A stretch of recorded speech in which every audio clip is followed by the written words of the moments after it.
Hello students, welcome in our geography class. Our next topic is factors affecting population distribution. So students, in our previous video, we are already discussed about several areas, regions, and we saw that how the population is unevenly distributed. Now, let us discuss about the reasons. What are the reasons behind or what are the factors which affect the population distribution? Why the population is unevenly distributed on the surface of the earth. तो हम इस topic में क्या पढ़ने वाले हैं, हम इस टॉपिक में उन कारणों को समझने वाले हैं जो अर्थ पर मौजूद हैं, फैक्टर्स हैं जो कि अनइवन डिस्ट्रीब्यूशन के लिए जाने जाते हैं. Students, this topic is very important. और एक बात और कि ये क्लासिफाइड नहीं है, क्लासिफिकेशन इसका आपको दे नहीं रखा है आगे, तो आपको ये टॉपिक सुनना भी बहुत ज़रूरी है, वो भी बहुत ध्यान से. ठीक है.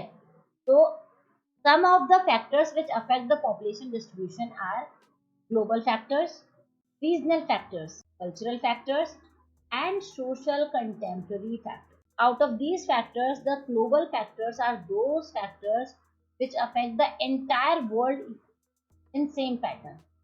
ये ऐसे फैक्टर हैं जो कि ग्लोबली एक जैसे अफेक्ट करते हैं. बाकी के जो फैक्टर्स हैं रीजनल, कल्चरल और सोशल, इसमें सबका अपना अलग अलग सोच होता है. ये डिपेंड करता है कि व्यक्ति किस तरीके से कहाँ रहना चाहता है. तो globally the first factor which is responsible for human population is location. कौन सी लोकेशन की बात की है यहाँ पर? यहाँ पर बात की गई है लोकेशन लैटिट्यूडनली और लॉन्गिट्यूडनली. देखिए बेटा, किस तरीके से लोकेशन अफेक्ट करती है. हम सभी जानते हैं हमारा अर्थ मूविंग है और वो सन के चारों तरफ क्या कर रहा है, सन के चारों तरफ रिवॉल्व और रोटेट हो रहा है, अपने एक्सिस पर भी और सन के चारों तरफ भी. अब इसकी वजह से, और साथ में हमारा अर्थ कैसा है, देखिए इसका शेप कैसा है, गियोइड है. और ये गियोइड शेप और साथ में रोटेशन और रेवोल्यूशन इस पर unevenly latitudinal extend, climatic condition, सब चीज को रिस्पॉन्सिबल करते हैं. देखिए जिन प्लेसेस, जो भी प्लेसेस इक्वेटर के आसपास है, इक्वेटर के पास, वहां पर same amount of sun rays receive होती हैं. तो यहाँ पर वेदर कैसा है, हॉट भी है और ह्यूमिड भी है. ग्रीन फॉरेस्ट पाए जाते हैं, एवरग्रीन फॉरेस्ट, राइट. यहाँ पर कोई रहेगा नहीं रहेगा. क्यों नहीं रहेगा? क्योंकि यहाँ पर रोज बारिश होती है, कन्वेंशनल रेनफॉल यहाँ पर होती है, और इस वजह से कन्वेंशनल रेनफॉल के कारण यहाँ पर कोई सरवाइव नहीं कर पाता. यहाँ पर डेंस फॉरेस्ट होते हैं, बहुत घने घने जंगल, और उन घने जंगलों में बहुत सारे जहरीले हिंसक जानवर भी पाए जाते हैं, राइट. तो एक तो ये हो गया. फिर हम इक्वेटर से और आगे बढ़ते हैं. इक्वेटर से ऊपर और 23 के नीचे वाला जोन कौन सा है? ये ट्रॉपिकल है. ट्रॉपिकल एरिया कौन से होते हैं बेटा?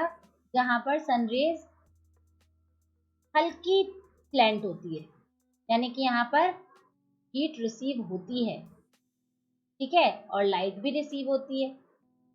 पर यहाँ पर सीजनल पैटर्न पाया जाता है, जो कि हम दूसरे टॉपिक में देखेंगे अभी. फिर हम आते हैं कहाँ पर? टेम्परेट रीजन में. ये जो एरियाज होते हैं इनका लोकेशन ऐसा होता है सन से, जहाँ पर हीट और लाइट, ठंडक भी होती है और गर्मी भी होती है. तो ये प्लेसेस जो हैं काफ़ी अच्छे होते हैं लिविंग के लिए, सर्वाइवल के लिए. और ये पोलर एरियाज लैटिट्यूडनली बहुत ही, they are very far from equator, and the sun rays is very slant, and due to the slant sun rays they are not able to receive the proper amount of heat and light, and due to this what happened, they are not having the survival situation, right. क्योंकि हम human को survive करने के लिए बहुत सारी चीजें चाहिए, और कुछ बेसिक चीजें कौन कौन सी है? फूड, प्रॉपर फूड और वाटर. वैसे तो फूड शेल्टर है, लेकिन हम यहाँ पर बेसिक मानते हैं खाना, भोजन और पानी। और इस भोजन और पानी तभी पॉसिबल है जब प्रॉपर अमाउंट में हीट और लाइट मिलती है। पोलर एरियाज में नहीं मिलती, तो यहाँ पर पॉपुलेशन कवर भी ज़्यादा नहीं पाया जाता, राइट। तो लैटिट्यूडनली अगर हम बात करें, लोकेशन के अकॉर्डिंग अगर हम बात करें, तो सबसे ज़्यादा पॉपुलेशन कवर कहाँ मिलेगा आपको? 20 डिग्री से 60 डिग्री के बीच। This area 20 to 60 degree northern latitude having good amount of population, whereas according to the situation, the far areas from the equator, means the polar areas and as well the equatorial zone, they are not having proper amount of population due to hot and cold climate. यहाँ का cold climate, यहाँ का hot climate, और इसी वजह से यहाँ पर पॉपुलेशन कैसा होता है? यहाँ के बराबर होता है, यहाँ लोग नहीं रहते। Now the second point, climatic condition, which I have already told you that climate also affect the population, right? How they affect? The equatorial regions having hot climate, so the population is not found very high due to the hot and humid climate, whereas the polaries receive the very cold climate, and this is also the adverse effect of climatic condition. So that's why the polaries and the equatorial regions having the scarce population cover, but in the mid latitude the population is very good, and the reason they receive the various kind of seasonal pattern, means climate they receives are moderate, and due to the moderate climatic condition, most of the population cover found in 20 to 60 degree latitude. It means mostly the population cover found in tropical and temperate zone, right? Now the relief features. Beta, relief features also affect the population cover. Some of the, as you know that in your 11th class you studied about the relief, the physiographic division of the world and the India as well. कैसा होता है relief feature? कहीं पर mountainous region होते हैं, कहीं पर प्लेटू reason होते हैं, राइट, और कहीं पर प्लेन होता है। तो सबसे ज्यादा which relief feature is good for survival, human survival? Mostly people prefer to live in plain regions for doing their economical and their other kind of activities, क्योंकि जो प्लेन एरियाज होते हैं वहां पे रिसाइड करना काफी इजी होता है, आराम से रह सकते हैं, ज्यादा परेशानी, ज्यादा कष्ट नहीं उठाना पड़ता। जबकि if we are go through the rugged terrain regions or high elevated areas, the survival is very harsh, very hard for human being. अब आप सोचिए कि अगर हम लोग माउंटेनियस रीजन में रहते तो सारी नेसेसिटीज हम पूरी नहीं कर सकते थे, और बेसिकली ह्यूमन की नेसेसिटीज आज के समय में क्या है? एग्रीकल्चर करना है, प्लेन रीजन चाहिए, माउंटेन पर एग्रीकल्चर करना मुश्किल होता है, राइट। सिमिलरली आजकल ह्यूमन जो है वो ज़्यादा कनेक्टिविटी वाला है, उसे कनेक्ट होना है लोगों से, तो उसके लिए काफ़ी अच्छा ट्रांसपोर्टेशन चाहिए, और फॉर ट्रांसपोर्टेशन हमें उसके लिए वेज डेवलप करने पड़ते हैं, और वो वेज भी हम लोग प्लेन टेराइन पर इजीली डेवलप कर सकते हैं in comparison to mountainous region. Mountainous region में रोडवेज या रेलवेज के ट्रैक और रोड बनाना दोनों ही बहुत ही प्रॉब्लमेटिक है। Understood? Now height above mean sea level. Student, basically the human being is mostly concentrated above the 500 meter level of sea. 500 metre level तक ही ज्यादा कॉन्सेंट्रेटेड है ह्यूमन पॉपुलेशन। उसके ऊपर जैसे जैसे हाइट बढ़ता जाता है वैसे वैसे जो क्लाइमेटिक कंडीशंस हैं उनमें भी काफी ज्यादा डिफरेंशिएशन देखने को मिलता है, और आप देख रहे हैं आजकल ज्यादातर पॉपुलेशन कवर कोस्टल रीजन्स के आसपास है, क्योंकि coastal area receive the moderate kind of climatic condition. The summer and the winters both are same found in coastal reason.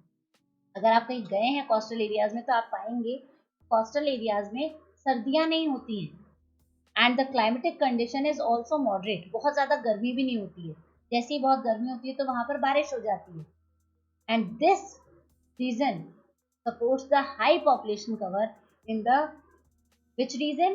In the coastal region, right? So these are the global factors which affect the population entirely globally. Now come to the next topic, that is regional factors. बेटा सबसे पहले एक बात बता दें आपको यहाँ कि रीजनल फैक्टर्स डिपेंड करते हैं ह्यूमन पर। ह्यूमन किस तरीके से उन फैक्टर्स को किस तरीके से उन फैक्टर से अफेक्ट होना चाहता है, क्योंकि आजकल का ह्यूमन क्या है, कोशिश ये करता है कि वो नेचर के साथ में अपना सामंजस्य बैठा ले। तो nowadays type of terrain is not much important factor for human. आजकल बहुत एरियाज ऐसे भी हैं जो कि अपने रफ टेराइन की वजह से भी इजीली एक्सेसिबल हैं, क्योंकि ह्यूमन ने अपने आप को टेक्नोलॉजिकली काफ़ी ज़्यादा एडवांस कर लिया है। पहले की समय की बातें थी जब माउंटेनियस एरियाज जो हैं वो बहुत ज़्यादा पॉपुलेटेड नहीं थे, जबकि Andes mountains are those mountains where the population are very high due to the availability of raw material. Basically, their mineral deposition are found very good, and for the mineral deposition, most of the population lives in those places. Andes mountain है बिल्कुल वैसे ही जैसे हमारा Himalaya mountain है, टराइन वैसा ही है, rugged है, काफी हाई लेवल का है, लेकिन वहां भी ह्यूमन फिर भी सर्वाइव कर रहा है, क्योंकि ह्यूमन आज सेकेंडरी ऑक्यूपेशन पर ओरिएंटेड हो गया है और अपनी जॉब अपॉर्चुनिटीज के लिए, अपने रॉ मटेरियल के एक्सेसिबिलिटी के लिए वो इस टराइन को भी ज़्यादा ध्यान नहीं देता है।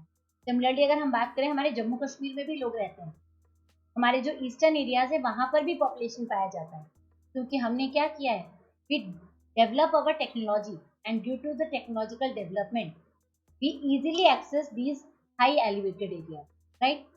Now water resources, mostly the population cover found near the water resources from our ancient times. अगर हम देखें, first civilisation begin near the water places, right? जो हमारा ह्यूमन सिविलाइजेशन है वो कहाँ से शुरू हुआ था? रिवर वैली एरिया से। चाहे आप कोई से भी सिविलाइजेशन की बात कर लीजिए, मोहनजोदाड़ो, हड़प्पा या हांगवो सिविलाइजेशन या फिर नाइल रिवर सिविलाइजेशन, ये सब रिवर पर ओरिएंटेड है। हमारे यहाँ की सिंधु घाटी सभ्यता सिंधु नदी पर डिपेंड करती है। अब क्यों? रीजन ये है क्यों सारे सिविलाइजेशन नदी के आसपास, क्योंकि earlier the human engaged in primary activity. He start doing cultivation, and for cultivation irrigation is needed, and for proper irrigation he used to live in those places where the water availability are very good. So that's why the river valley areas are receiving or having most of the population, right? आज भी इसी pattern को follow कर रहे हैं। आज भी आप देखिए, हम एग्जाम्पल अपने ही इंडिया का दे देते हैं आपको यहाँ, कि आज भी गंगा प्लेन जो है वो हाईली पॉपुलेटेड है। आज भी हम थोड़ा वर्ल्ड रेफरेंस में चले जाते हैं, आज भी चाइना का हांगबो रिवर बेसिन जो है वो हाईली पॉपुलेटेड है। यूरोप का राइन और रुअर जो रिवर बेसिन है हाईली पॉपुलेटेड है। नाइल रिवर की वजह से अफ्रीका जैसे एरिया में भी पॉपुलेशन कवर बहुत अच्छा पाया जाता है। अमेज़न बेसिन एरिया जो है, अमेज़न रिवर के कारण, Mississippi river basin of North America, they all are the example of good population coverage due to the availability of water. Hope you understand. Now soils, mostly human prefer to live in those areas where he found the fertile soil, उपजाऊ मिट्टी, and that's why the alluvial deposition area and the black soil area having the good amount of population cover, right? जहां पर भी alluvial depositional areas हैं world में और जहां पर भी black soil areas हैं वहां population cover ज्यादा पाया जाता है due to its fertility, क्योंकि ह्यूमन जो है आज भी एग्रीकल्चर ओरिएंटेड वर्क करता है। अभी भी भले कितनी भी तेजी से सेकेंडरी और टर्शरी सेक्टर इंक्रीज हो रहे हों, फिर भी अधिकतर वर्ल्ड में जो इकोनॉमी है वो एग्रीकल्चरल बेस्ड ही है, और for agriculture, for good agriculture, the fertile soil is needed. और हम बहुत सारी सॉइल्स के बारे में आपने पढ़ा होगा, जैसे alluvial soil, black soil, red soil, yellow soil, laterite soil, ठीक है। और इन सभी सॉइल्स में से सबसे जो बेस्ट क्वालिटी सॉइल्स होती हैं वो दो होती हैं, और उनमें है एलुवियल, जो कि रिवर के द्वारा डिपॉजिट की जाती हैं, और ब्लैक सॉइल, जो कि लावा डिपोजिशन से तैयार होती है। और इन दोनों में ही काफी अच्छी फर्टिलिटी होती है और खेती करने के लिए सबसे बेस्ट सॉइल होती है, और इसीलिए सबसे ज्यादा जो पॉपुलेशन कवर है इन एरियाज में पाया जाता है, ठीक है। वेजिटेशन, अभी हमने सॉइल की बात की, उसी से कनेक्टिविटी हो गई कि वेजिटेशन हम ह्यूमन के लिए बहुत नेसेसरी है। अगर वेजिटेशन अच्छा होगा तो हमें हमेशा फूड प्रॉपर तरीके से मिलता रहेगा, फूड की अवेलेबिलिटी बनी रहेगी। तो जहाँ पर वेजिटेशन इजीली एक्सेसिबल हो, जहाँ पर इजीली ग्रोइंग हो, अच्छे से उग सके, वहाँ पॉपुलेशन ज़्यादा होता है। Minerals, minerals are those necessity which sustain the secondary sector of human. Minerals आजकल के लिए जो चेंज होता हुआ पैटर्न है इकोनॉमी का, उसके लिए बहुत ही इम्पॉर्टेंट रॉ मटेरियल हैं, और जहाँ पर भी मिनरल्स की अवेलेबिलिटी होती है वहाँ पॉपुलेशन कवरेज बहुत अच्छा मिलने लगा है। पावर रिसोर्सेज, अब क्योंकि ह्यूमन मिनरल्स ले रहा है तो वो उन मिनरल्स को इंडस्ट्रीज में प्रोसेस करेगा, और इंडस्ट्रीज में प्रोसेसिंग के लिए पावर की सप्लाई तो ज़रूरी है। और जहाँ पर पावर रिसोर्स इजीली आराम से अवेलेबल है, इजीली अवेलेबल है, वहाँ पर पॉपुलेशन कवरेज भी बहुत ही अच्छा पाया जाता है, राइट। बेसिकली आजकल तो हाइड्रो पावर स्टेशन जहाँ जहाँ हैं वहाँ पॉपुलेशन जो है वो इंक्रीज होनी शुरू हो गई है। तो these are some of the regional factors which affect the population distribution. Now come to the cultural factors. Students, economic condition of human is depend on population distribution. जहाँ पर भी इकोनॉमिक कंडीशन वेल है, जहाँ पर भी job oriented areas हैं, job opportunities हैं, वहाँ पर पॉपुलेशन ज़्यादा मिलने लगा है। अब देखिए आजकल पॉपुलेशन जो है वो इंडस्ट्रियल रीजन्स में काफ़ी इजीली मिलता है, जहाँ पर भी इंडस्ट्रीज हैं वहाँ पर पॉपुलेशन ज़्यादा है। Second factor, level of development, जहाँ पे डेवलपमेंट के चांसेस ज़्यादा होते हैं वो भी आजकल एक्सेसिबल एरिया है पॉपुलेशन।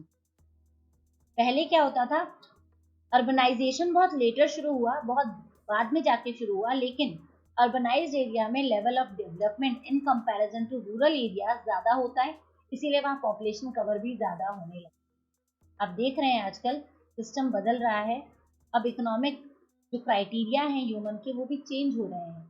पहले ह्यूमन एग्रीकल्चरल वर्क में एंगेज रहता था, now he shifted to the secondary and tertiary sector employment, tertiary sector activities. So where he found the good level of development, he going to survive that way, right? Now political condition. Before settlement, human try to found those places where he lived peacefully. Whatever the areas which is having the political unrest situation, the population is not going to survive. Why? अब आप देखिए यहाँ पर example देते हैं हम लोग, जम्मू कश्मीर वाला जो रीजन है वो कैसा है, वहां पर हमेशा आतंकवादी हमले होते हैं, राइट। तो वो पॉलिटिकल अनरेस्ट वाली स्थिति है, वहां लोग नहीं रहते। इराक ईरान पर हमले होते रहते हैं, लोग नहीं रहते। पाकिस्तान में पॉलिटिकल अनरेस्ट है, वहां लोग रहना पसंद नहीं करते।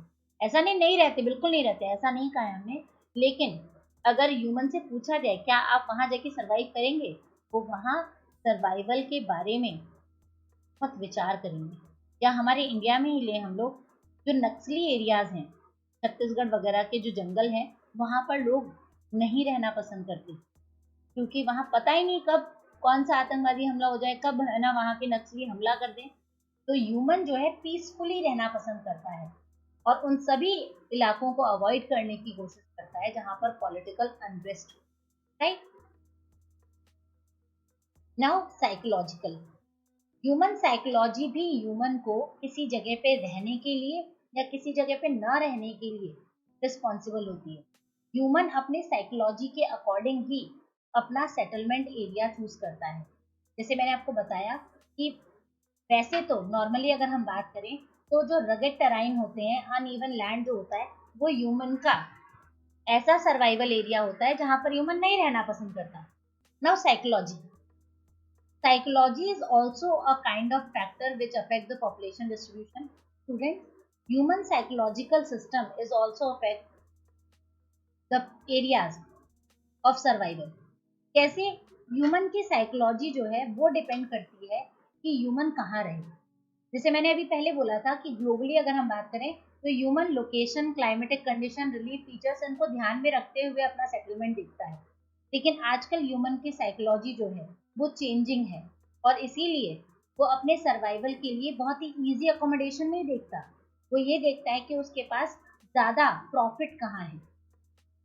पहले प्लेटो रीजन्स कम एक्सेसिबल होते थे, कम वहाँ लोग पाए जाते थे, लेकिन क्योंकि आजकल वहाँ मिनरल्स हैं तो वहाँ लोग आसानी से रह रहे हैं।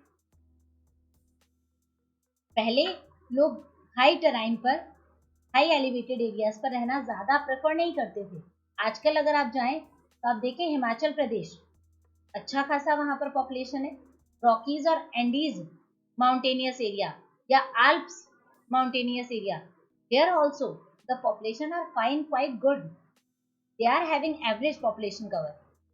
It means the human psychology is changing day by day, and it is also a kind of factor which affect the population distribution. Right?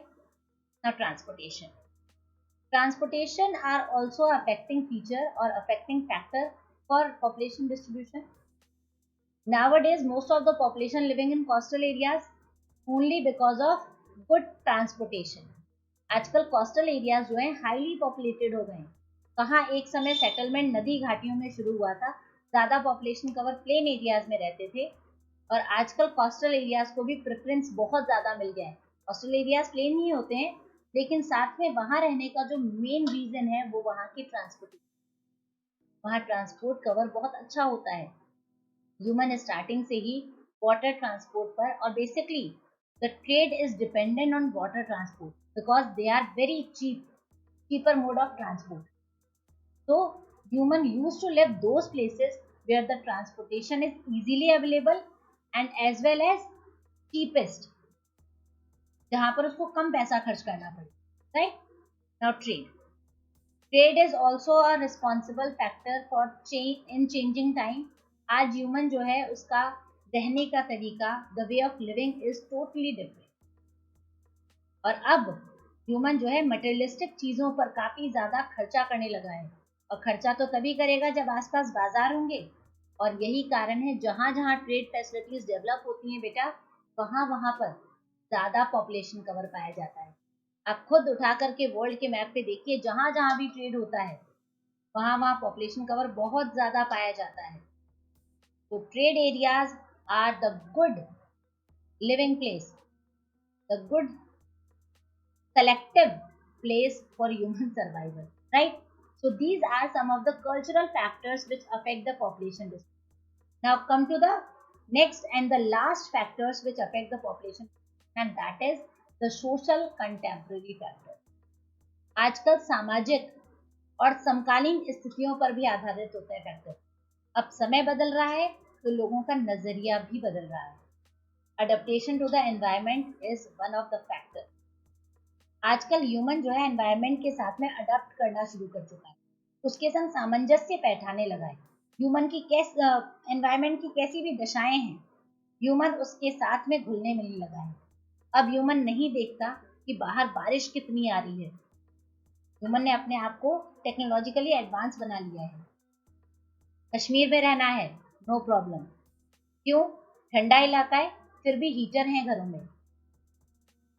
बारिश वाले इलाके में रहना है, कोई दिक्कत नहीं है, आजकल ड्रायर वगैरह यूज होता है, उसका इस्तेमाल करते हैं लोग। इसका मतलब एनवायरनमेंट की कैसी भी कंडीशन है, ह्यूमन ने अपने आप को उसके साथ अडॉप्ट करवाना शुरू कर दिया। Right? Now interdependence. Interdependence is also a kind of social factor. Human अपने आप में वैसे तो काफी स्किल्ड होता है, लेकिन हर ह्यूमन के पास हर तरह के स्किल्स नहीं होते, and every human is needed to depend on other human, right? इस पूरे वर्ल्ड में, इस पूरे संसार में हर एक व्यक्ति दूसरे पर निर्भर करता है किसी न किसी चीज के लिए। हमारे पास इतनी भी स्किल्स नहीं है कि हम हर चीजों के लिए, सभी चीजों के लिए अपने आप को काफी काबिल बना सकें। फॉर एग्जाम्पल, मान लीजिए कि मैं एक अच्छी किसान हूँ, लेकिन क्या उसी टाइम पर मैं एक अच्छी इंडस्ट्रियलिस्ट भी हो सकती हूँ? हो सकता है कुछ चीजें मैं बना पाऊँ, लेकिन सारी चीजें बनाना तो मेरे बस की बात नहीं है। Similarly this concept based on you and other peoples also. हमारी इंटरडिपेंडेंसी हमें उन एरियाज को चूज करने के लिए प्रेशराइज करती है जहाँ पर ज़्यादा पॉपुलेशन कवर हो। आपने देखा ही होगा कि जो भी इंडस्ट्रियल एरिया है, जहाँ एक दो इंडस्ट्री डेवलप होती है, वहीं पर चेन ऑफ इंडस्ट्रीज डेवलप हो जाती है ड्यू टू द इंटरडिपेंडेंसी। लोग ज़्यादातर, कोई भी इंडस्ट्रियलिस्ट किसी भी एरिया को सेलेक्ट करने से पहले ये चूज करता है कि वहाँ पर इंडस्ट्री पहले से है या नहीं, ताकि वहाँ पर पावर इजीली मिल जाए, रॉ मटेरियल की एक्सेसिबिलिटी भी हो, ट्रांसपोर्टेशन भी हो। This is the example of interdependence. Hope understand? Now religion. Religious factors also affect the population distribution. Nowadays, those areas where the sacred places found, people used to live. Basically, age group. The above 60 age people are choose those places where they found a kind of sacred areas. For example, the Varanasi of India is having a good population cover due to the religious sites, right? आजकल जो भी मंदिर, मस्जिद, गुरुद्वारे, ऐसे जो इलाके हैं, वहां पे पॉपुलेशन होने का कारण रिलीजन है। अमृतसर में क्योंकि गोल्डन टेम्पल है, तो वहाँ पॉपुलेशन कवर ज़्यादा है। जम्मू कश्मीर रगेड टेराइन है, वहाँ पर लोग, वैसे तो अगर हम देखें लोकेशन के अकॉर्डिंग या फिर हाइट के अकॉर्डिंग या क्लाइमेटिक कंडीशन या रिलीफ के अकॉर्डिंग वहाँ नहीं रहना चाहिए, फिर भी लोग रहते हैं। क्यों? क्योंकि वहाँ पर वैष्णो माता का मंदिर है, वहाँ ज़्यादा लोग आएंगे तो बहुत सारे लोगों को जॉब अपॉर्चुनिटी मिलेगी। एक तो ये रीज़न हो गया। और ज़्यादा लोग क्यों आएंगे? क्योंकि रिलीजन, हिंदू धर्म के लोग जाएंगे क्योंकि वो एक धार्मिक जगह है। तो आजकल धार्मिक जगह भी बहुत ज़्यादा पॉपुलेटेड होती जा रही है, राइट? Now social belief. कुछ लोगों का सामाजिक बिलीफ होता है। आमतौर पर आपने देखा होगा कि एक सोसाइटी डेवलप हो जाती है, यहाँ ब्राह्मण लोग रहे हैं तो यहाँ ब्राह्मण ही रहेंगे, ये क्रिश्चियंस का इलाका है तो वहाँ क्रिश्चियंस ही डेवलप हो जाएंगे। तो ये सोशल बिलीफ होती है। क्या होता है, ह्यूमन जब अपने जैसा ही या अपने धर्म का, अपनी जाति के जब सेटलमेंट्स देखता है, तो वो वहाँ पर अपने आप को किसी न किसी रूप में सेफर महसूस करता है। और अपनी इसी सोशल बिलीफ के कारण ही ह्यूमन की एक सोसाइटी डेवलप होनी शुरू हो गई, right? Now last but not the least, social factor. Social factor or social structure is one of the last factor which affect the population distribution. सामाजिक बनावट, समाज की जैसी बनावट होती है उस पर पॉपुलेशन का डिस्ट्रीब्यूशन निर्भर करता है। जिस तरीके का समाज का संगठन होगा वैसा ही पॉपुलेशन उस तरफ पाया जाएगा। So students, these are some of the factors which affect the population distribution. Hope you guys understand very well. Now we continue with our next topic in our next video, that is agglomeration of population. Thank you and have a nice day.